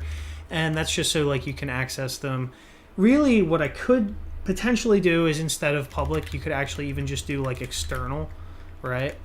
And then that way it can't be referenced from within this smart contract anymore. But public's fine. Public just means that you can access this function in other smart contracts, and also on like via ethers.js. Like you can access it outside of the contract context, like outside of Solidity, right? You can read and write to it via the blockchain. Now this is a view, which just says like, okay, it's returning something, and anything that's a view doesn't cost any gas. So anytime you're reading from the blockchain, it doesn't actually cost you any money or any ether or whatever. And then we actually have to say what we return. So we said, I don't really know why. I feel like, well, I guess I kind of do know why, because it's typed, right? So typically you would see in other languages, you would usually see like the type on this side of the function. But in this case, it says returns, and then here's the type of the return, right? So this is the return type 256, and that's the return type 256. And then we just return stored data. So let's move on from that. That's our contract. That's basically it. Now, when you go to compile this for the first time, so we're just going to do npx compile like that, right? Or npx hard hat compile. I think it is hard hat compile. right? It's going to compile it, and where it's going to actually put it is, right now it won't do it because I changed it in hardhatconfig.js. But where it'll put it is in a directory just right in your root called artifacts. So it'll just be somewhere here, artifacts, and it'll put what's called an ABI or application binary interface. I think I got that right, but it'll put that in the root here. And so we don't want that because the only place it's really useful for us is in the front end, because we're going to reference it in the front end. So what we do is we just move that into hardhat.config.js here. So we say basically take the ABI or whatever you produce after compiling, right? Put it in front end source artifacts, right? So where's it going right now? If we go under front end source artifacts, and I'll show you how we created front end in a second. And then, well, oh yeah, we're already in there. So yeah, if we do pwd, we're inside of artifacts. And then if you go into contracts, and then the weird thing is, the thing that might throw you off is that the directory, it has like an extension, like .sol, right? And so this is the ABI for simplestorage.sol. So this is actually a directory. And then when you open up the simplestorage.json, this is your ABI. This is just a very simple thing. It's just basically what it does is like, okay, these are inputs to, like you can see ABI here. And you can see these are inputs, so this is an internal type, stored data. This is essentially, this is our constructor, right? So you can see these types. So if we like search for all the types, you can see this type is a function, and this is our named get function, right? And this is a type down here, which is a function, and its name is set, right? So that's basically it. It'll give you your types. It'll give you all those kinds of things. So an ABI is essentially like, how does ethers.js know what to pass to the stuff on the blockchain? And that's kind of what the ABI provides, is a JavaScript contract between the language that you're using to, you know, hit up the blockchain and say, hey, what methods does this smart contract expose to me? And so that's what the ABI essentially gives you. And let's kind of move on here. So shorthand commands, basically instead of doing this right here, this npx hardhat compile, what we can do is instead of that, we can just do hh compile, compile like that. And so that's shorthand. You can install npm I flag G, the flag G is for global. And so you can just install that shorthand, and then we can actually get completion if you install the completion. And with completion, we can do HH as long as we're in a hardhat directory that has a hardhat config.js. We can do tab, and then we can do all the things that comes with this, like run things and whatever else, right? Okay. Now, so the ABI is the connection to your smart contract like an API. Yeah, it's essentially like, okay, imagine you are in the front end. You're JavaScript in the front end, and you want to ask the blockchain something. You want to ask the smart contract something. You need two things. You need, okay, this is something else I should actually mention, is every single time that you, okay, so when you instantiate a class, you get an object in object-oriented programming, right? Like, so you would get like some sort of object, and that object would have an address associated with it. So every single time you deploy a smart contract, every smart contract has an address. And so that address lives on the blockchain. And so you say, okay, after you deploy your contract, you get an address back. And now I have an address. So you're JavaScript and you're asking the blockchain, okay, I have an address. Here's the address. And I know I want to do something, but what the hell can I do? So the other nice thing is after you compile it, you get that ABI. And so then you as JavaScript can show up with an ABI and a contract address, and you can say, okay, at this contract address, here's my ABI so I know what functions I can call and what I can do. Let me call these functions with these inputs, and you translate that for me to the blockchain and then give me something back, right? And that's basically it. That's like the whole thing. So you just need an address, which you'll get after deploying, and you get the ABI after compiling. So that's when you get those two components that you need to interact with your smart contract on the blockchain. So yeah, let's move on. So that was that.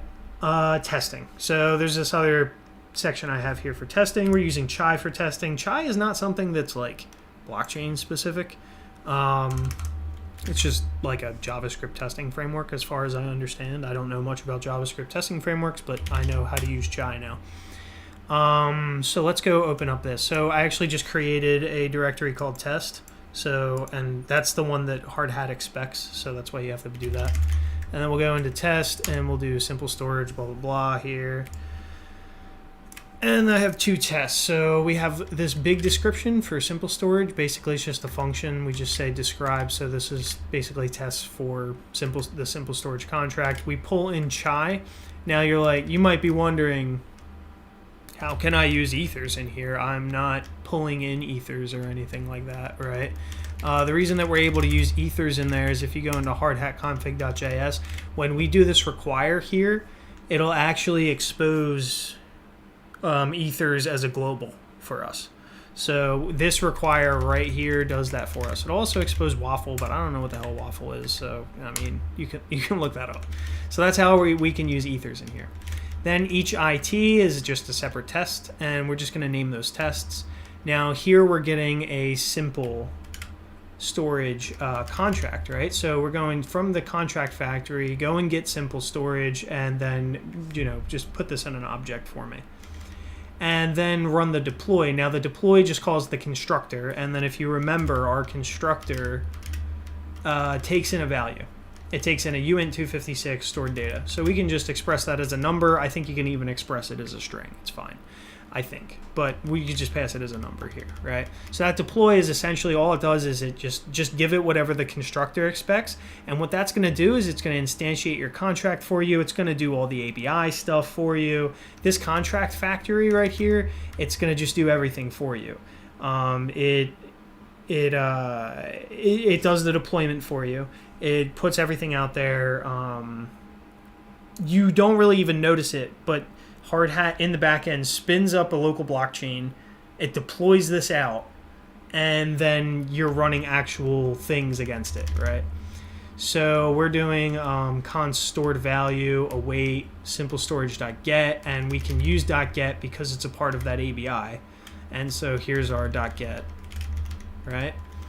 And what we're going to do is we're going to get that stored value, and we just want to make sure that it is equal to what we deployed it with, which is 1, 2, 3. The next thing that we're going to do is we're just going to do the exact same thing, but in the middle we're just going to set it to something new. And then when we do the get, it should be equal to the new thing that we set it to. And that's all there is for tests. That's basically the idea for tests. I left a link in the description of the README to like more difficult tests, testing ERC20s and stuff like that as well. But that's basically testing in a nutshell, just like really super simple testing. So now if we run not MPX, we can just do HH test like this. And there you go. It'll just give you this nice output. It'll test that for you, and it works. You might actually want to go in here and make sure that it's not blowing smoke up your ass. So if we go like that, and make it 45, and then if we rerun this again, all right, see that failed. It was like expected 456, but it was equal to 45. All right, so now let's go back not into repos, and what's the next thing? Console.log. Yeah, so that's actually something interesting.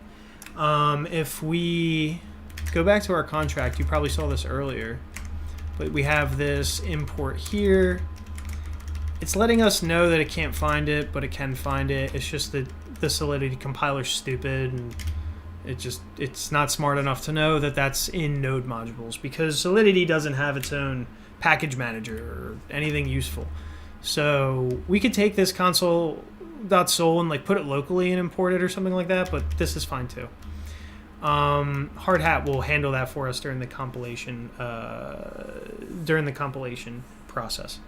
So now if we save that, we go back to HH compile again, like this. We're going to compile it now. And now if we go back to, well, actually what we'll do is we'll just run test again. And now you can see that we can actually log values out. Now this is that console.log thing. That's only going to work. That's only going to work when you're using Hardhat. So that's what we have. So deployed with this value, set to that value, retrieved value, all that kind of good stuff. That is in here. That is what I'm console logging out. This is not something you would actually deploy to a testnet or something like that. It won't be useful there, but it's useful in your local blockchain when you're debugging. So that's something. So you can actually see values in your contract. Let's see, deploying our contract. That was what I was doing earlier. So what you're going to have to do is essentially we'll be in here. Let's just cut out of everything. Yeah. First thing you're going to want to do is node. This is going to start you a local blockchain with a bunch of accounts that have a lot of ether. So these accounts already have like a bunch of ether associated with them. You see they each have 10,000 Ethereum. It gives you a private key that you can import to MetaMask if you want, and then a public key where you can, interact with it that way. So here's your blockchain. Here are the participants on your blockchain, 20 participants on your blockchain, and there you go. After that, what we can do is we actually have to write up a script for deployment. It's actually very similar to the tests. So if we go under scripts, that's where it expects the script to be. We're just going to write an async function for main. We're going to do the exact same thing. We're going to get the contract factory again. We're going to, I called it greeter here. This actually should be called simple storage with a lowercase s here. And then simple storage. Okay. And so simple storage, we're just going to deploy it with 789. And then I log the address here just so I guess you can see the address or whatever, but I think it shows it to you anyway. This is all we have to do. We just deploy it. That's basically it, right? There's nothing really to it. You can completely ignore this line right here, and you can basically ignore all of this shit too. So that's basically it. We just write this and then we do that. And probably you could get rid of this and get rid of this, and then it's just 2 lines. So it's not as complicated at all. Like this, I guess the amount of code makes it look more complicated than it even is. It's just 2 things. You're literally just creating the contract with the contract factory and then deploying it, which is just calling the constructor, and that's it. All right. And after that, what we can do is, I think I have this npx, but we could use the other thing. So instead of npx hardhat run, we could just do hh run. And then you say network, and you say localhost, and then I want to run that deploy.js. And then it says simple storage deployed to this right here, this contract. You're going to want that, so you're going to need that later when you use ethers.js. Let's go back to here and talk about that. So that, let's go back over here, because now what you should see is on our node, you should see this deployment. See, it says contract deployment, contract address, all that kind of good stuff. So you can see now it's deployed on your local thing. And you can even see that it's deployed with this value because this is our console.log. So it actually logged this stuff, which is really useful. So this local blockchain that we get with Hardhat, we can use that console.log. This is coming from the contract, this console.log stuff. So you can see that because if we open up contract simple storage.sol, you can see deployed by, deployed with value that. And so you can see deployed by, and then you can see deployed with value this. And the guy who deployed it, that's always message.sender. So who's ever interacting with your block or your smart contract at any time, that's always going to be in this thing called message.sender, which is a global, always available to you in Solidity. All right. What's next? This is really useful for me to kind of explain this stuff so I can be sure that I actually understand it. Okay, so that was our deployment. This is creating our front end. We're just going to create a simple npx create react app front end. So it's just going to call it front end. And that's how this directory right here was born. We just did npx create react app front end. And it gives you a regular one, but we're not going to use any of the regular stuff. So you'll see if we go into front end and you do npm start, you're going to get the regular, like, normal nonsense, right? You're going to get, like, all of the React stuff that's always there. But what we're going to do is we're going to start it up. All right. And you can see that we have the actual DApp right here, which is just our set and get value from the smart contract. You can see some other cool things down here. Now this is connected to mainnet. So this is the block number on mainnet down here in the footer, the gas price, which is actually, the gas price, which is actually, I think, pretty low right now, honestly, at 97 Gwei. And yeah, that's the mainnet block that we're on right there. And then if you click the connect button up here, it'll connect you. But this is my mainnet account, so I'm not going to use this one.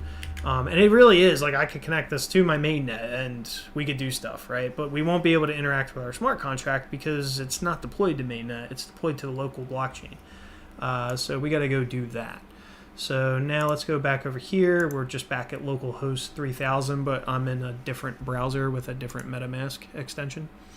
And so instead of mainnet here at the top, right now you're usually going to be on the Ethereum mainnet, but just go to localhost. And a cool thing that you can do that I just found out during the stream was that we can actually import an account. So just click on import account, say private key, and then paste a private key. You're going to want to use one of these rich addresses up here with 10,000 ETH. So just grab the private key from any of these, right? And then import it into MetaMask. And then that way you can be rich and you can do whatever you want to do, right? So now we have account 3 here, which is our imported private key that we got from our local blockchain. And we're on the localhost 8545 network here. One thing I should mention, that is, if you want this to work, then you need to go into here, you need to open up hardhatconfig.js. And you need to change the network over to, like, you need to have this here. So you have to say that hard hat chain ID is 1337. I don't really know why. It's just something that has to happen right now with hard hat. Keep it in mind, otherwise things won't work. So now let's just connect really fast. This automatically connected. That's because I already know this site. So instead of automatically connecting, what we're going to do is we're going to click here on account 3. We're going to click connected sites. And right now it knows about localhost 3000. So we're going to say forget about that, disconnect from it. We're going to refresh this site. We're going to click connect so we can actually sign to connect.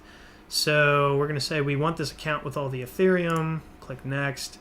Allow this site to visit the address of, whatever. We're just going to say, and connect. And now you can see, okay, here's all my Ethereum with a balance there. And here is my address, or my truncated address, right? And what we should be able to do now is interact with our smart contract. But the last time I deployed this, I deployed it with a contract address that was my old contract address, which was on a different local blockchain, right? Instantiation. So what I'm going to have to do is I'm going to have to go over here and I'm going to have to say, like, okay, it was deployed here. Grab that. And then I'm going to need to open up front end source app.js. And this app.js code, I have a link in the description for this, and then I'll try to talk through some of this. It's not really at all complicated. It's actually extremely simple code for the most part. But we are going to have to change this address here. So we are just going to go like this and just paste over top. Oh, it gave me the same address? I don't believe that, but okay. That seems odd, but let's see if it works.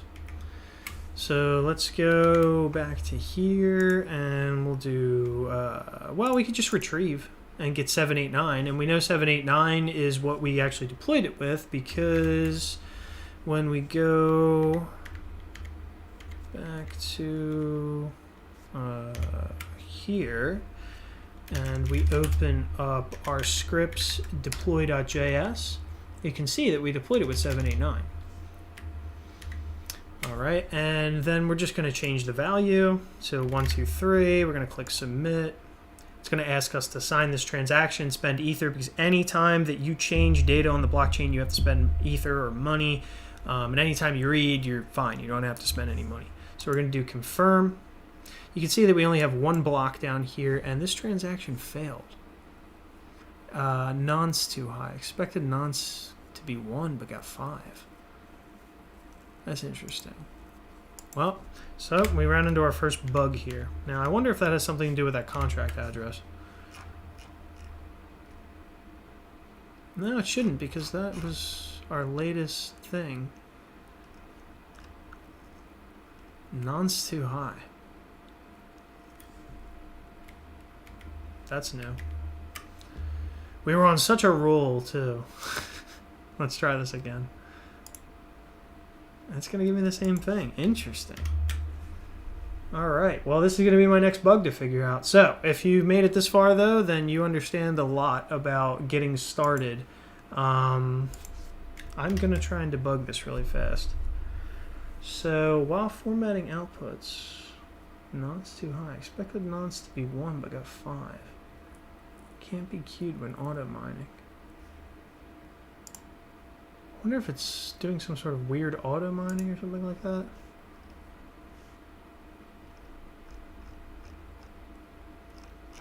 Well, that's as far as I'm going to take it in this stream, because that bug is something I'm going to have to sort out.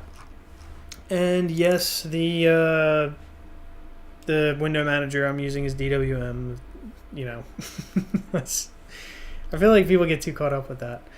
Thank you so much. I'll see you next time. Yep, I'm going to be doing this basically every single day. So I'm going to, or at least I'm going to try to. I said that before, but I'm going to make a better effort to do it now, because I've got a lot of those bugs kind of solved out. The big one now actually is going to be figuring out what this stupid nonce thing is, and I'll have to see if there's anything available in Stack Overflow. But, all right.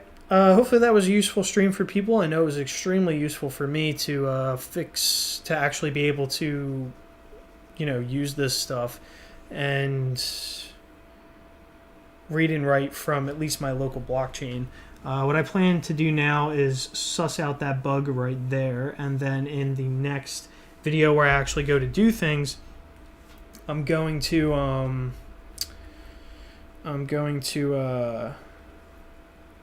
try to connect to a test net, deploy this to a test net, and then interact with it on the test net, and then actually deploy this DApp over to GitHub Pages.